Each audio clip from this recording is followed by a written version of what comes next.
Death Wish by Robert Sheckley. The Space Freighter. Queen Deirdre was a great, squat, pockmarked vessel of the Earth-Mars run, and she never gave anyone a bit of trouble. That should have been sufficient warning to Mr. Watkins, her engineer. Watkins was fond of saying that there are two kinds of equipment, the kind that fails bit by bit, and the kind that fails all at once. Watkins was short and red-faced, magnificently mustached, and always a little out of breath. With a cigar in his hand, over a glass of beer, he talked most cynically about his ship, in the immemorial fashion of engineers. But in reality, Watkins was foolishly infatuated with Deirdre, idealized her, humanized her, and couldn't conceive of anything serious ever happening.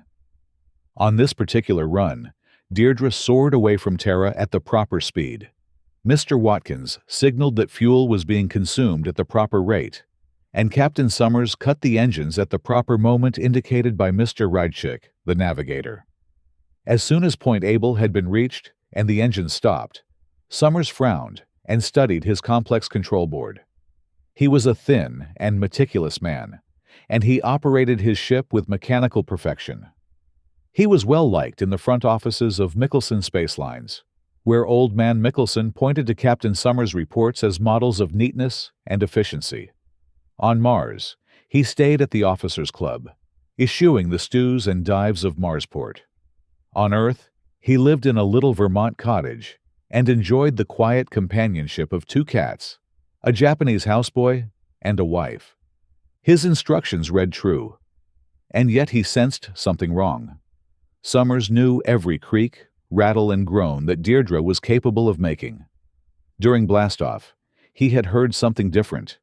In space, something different had to be wrong. "Mr. Rodchik," he said, turning to his navigator, "would you check the cargo? I believe something may have shifted." "You bet," Rodchik said cheerfully. He was an almost offensively handsome young man with black wavy hair, blasé blue eyes, and a cleft chin.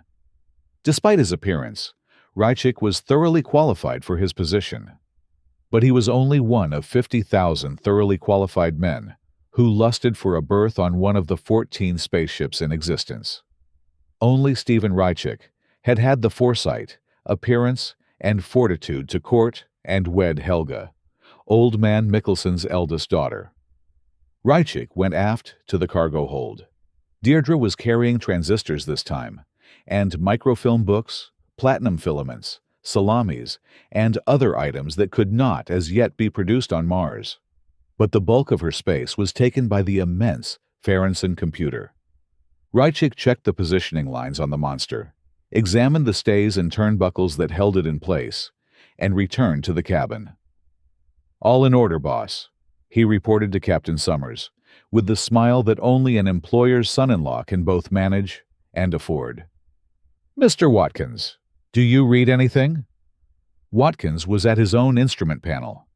"Not a thing, sir. I'll vouch for every bit of equipment in Deirdre." "Very well. How long before we reach Point Baker?" 3 minutes, Chief," Rodchik said. "Good." The spaceship hung in the void, all sensation of speed lost for lack of a reference point. Beyond the portholes was darkness, the true color of the universe, perforated by the brilliant lost points of the stars. Captain Summers turned away from the disturbing reminder of his extreme finitude and wondered if he could land Deirdre without shifting the computer. It was by far the largest, heaviest, and most delicate piece of equipment ever transported in space. He worried about that machine. Its value ran into the billions of dollars, for Mars Colony had ordered the best possible, a machine whose utility would offset the immense transportation charge across space. As a result, the Ferenson computer was perhaps the most complex and advanced machine ever built by man. 10 seconds to Point Baker," Rychik announced. "Very well." Summers readied himself at the control board. 4, 3, 2, 1, fire! Summers activated the engines. Acceleration pressed the three men back into their couches, and more acceleration, and, shockingly, still more acceleration. The fuel! Watkins yelped, watching his indicators spinning. The course! Rodchik gasped, fighting for breath. Captain Summers cut the engine switch. The engines continued firing, pressing the men deeper into their couches. The cabin lights flickered, went out, came on again. And still the acceleration mounted, and Deirdre's engines howled in agony, thrusting the ship forward. Summers raised one leaden hand and inched it toward the emergency cutoff switch. With a fantastic expenditure of energy, he reached the switch, depressed it. The engine stopped with dramatic suddenness, while tortured metal creaked and groaned. The lights flickered rapidly, as though Deirdre were blinking in pain. They steadied, and then there was silence. Watkins hurried to the engine room. He returned morosely. "Of all the damn things," he muttered. "What was it?" Captain Summers asked. "Main firing circuit. It fused on us." He shook his head. "Metal fatigue, I'd say. It must have been flawed for years." "When was it last checked out?" "Well, it's a sealed unit. Supposed to outlast the ship. Absolutely foolproof unless it's flawed." "Don't blame it on me. Those circuits are supposed to be X-rayed, heat-treated, fluoroscoped. You just can't trust machinery." At last, Watkins believed that engineering axiom. "How are we on fuel?" Captain Summers asked. "Not enough left to push a kiddie car down Main Street," Watkins said gloomily. "If I could get my hands on that factory inspector." Captain Summers turned to Rodchik, who was seated at the navigator's desk, hunched over his charts. "How does this affect our course?" Rodchik finished the computation he was working on and gnawed thoughtfully at his pencil. "It kills us. We're going to cross the orbit of Mars before Mars gets there." "How long before?" "Too long. Captain, we're flying out of the solar system like the proverbial bat out of hell." Rodchik smiled, a courageous, devil-may-care smile which Watkins found singularly inappropriate. "Damn it, man," he roared. "Don't just leave it there. We've got a little fuel left. We can turn her, can't we? You are a navigator, aren't you?" "I am," Rodchik said icily. "And if I computed my courses the way you maintain your engines, we'd be plowing through Australia now." "Why, you little company toady? At least I got my job legitimately, not by marrying—" "That's enough," Captain Summers cut in. Watkins, his face a mottled red, his mustache bristling, looked like a walrus about to charge. And Rodchik, eyes glittering, was waiting hopefully. "No more of this," Summers said. "I give the orders here." "Then give some," Watkins snapped. "Tell him to plot a return curve. This is life or death." All the more reason for remaining cool. "Mr. Rodchik, can you plot such a course?" "First thing I tried," Rodchik said. "Not a chance, on the fuel we have left.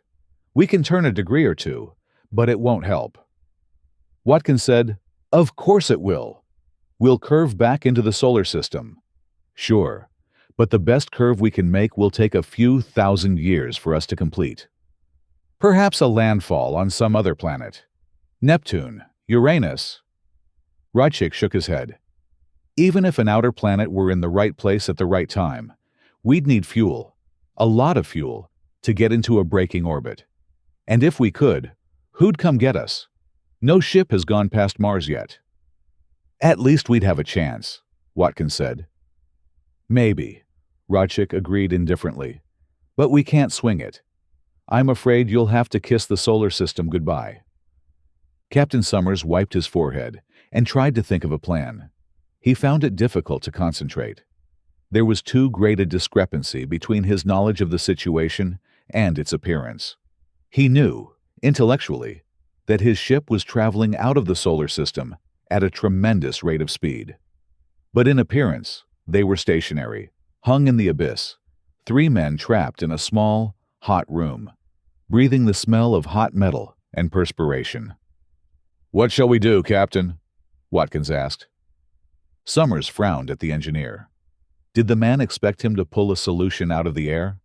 How was he even supposed to concentrate on the problem? He had to slow the ship, turn it. but his senses told him that the ship was not moving. How, then, could speed constitute a problem? He couldn't help but feel that the real problem was to get away from these high-strung, squabbling men, to escape from this hot, smelly little room. "Captain, you must have some idea." Summers tried to shake his feeling of unreality. The problem, the real problem, he told himself, was how to stop the ship. He looked around the fixed cabin and out the porthole at the unmoving stars. "We are moving very rapidly," he thought, unconvinced. Radchik said disgustedly, "Our noble captain can't face the situation." "Of course I can," Summers objected, feeling very lightheaded and unreal. "I can pilot any course you lay down. That's my only real responsibility. Plot us a course to Mars." "Sure," Radchik said, laughing. "I can. I will. Engineer, I'm going to need plenty of fuel for this course. About 10 tons. See that I get it." "Right you are," said Watkins. "Captain, I'd like to put in a requisition for 10 tons of fuel." "Requisition granted," Summers said. "All right, gentlemen. Responsibility is inevitably circular. Let's get a grip on ourselves. Mr. Radchik, suppose you radio Mars." When contact had been established, Summers took the microphone and stated their situation. The company official at the other end seemed to have trouble grasping it. "But can't you turn the ship?" he asked bewilderedly. "Any kind of an orbit? Number, I've just explained that." "Then what do you propose to do, Captain?" "That's exactly what I'm asking you." There was a babble of voices from the loudspeaker, punctuated by bursts of static. The lights flickered, and reception began to fade. Radchik, working frantically, managed to re-establish the contact. "Captain," the official on Mars said, "we can't think of a thing. If you could swing into any sort of an orbit—" "I can't. Under the circumstances, you have the right to try anything at all." "Anything, Captain." Summers groaned.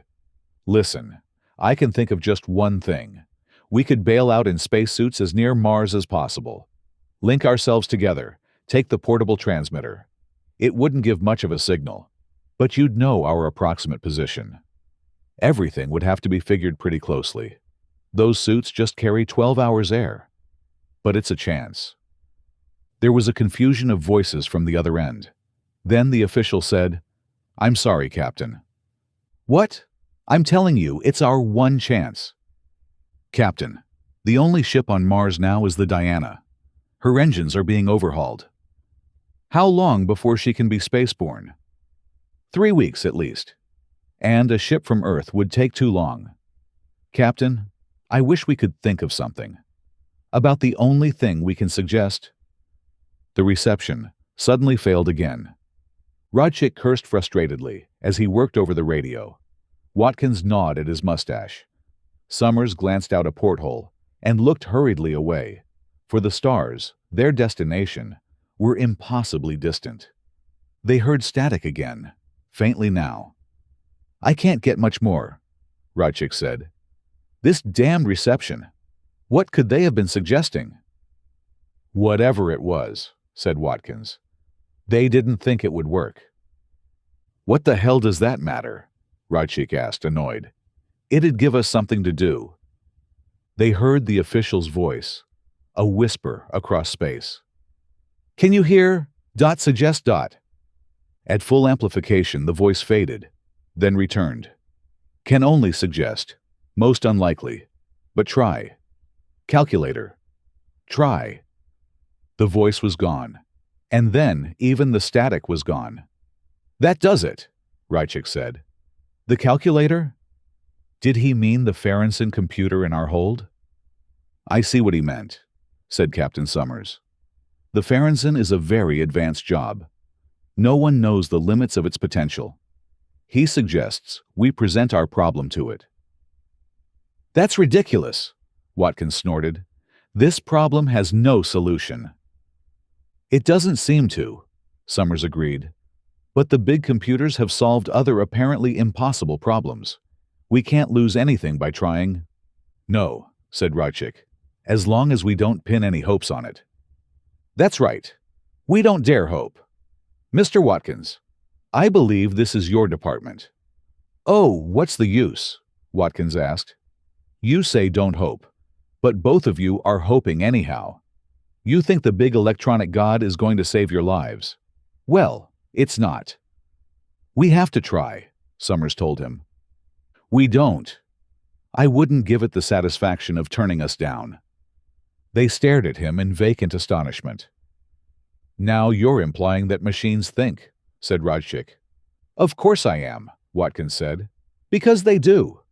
No, I'm not out of my head. Any engineer will tell you that a complex machine has a personality all its own. Do you know what that personality is like?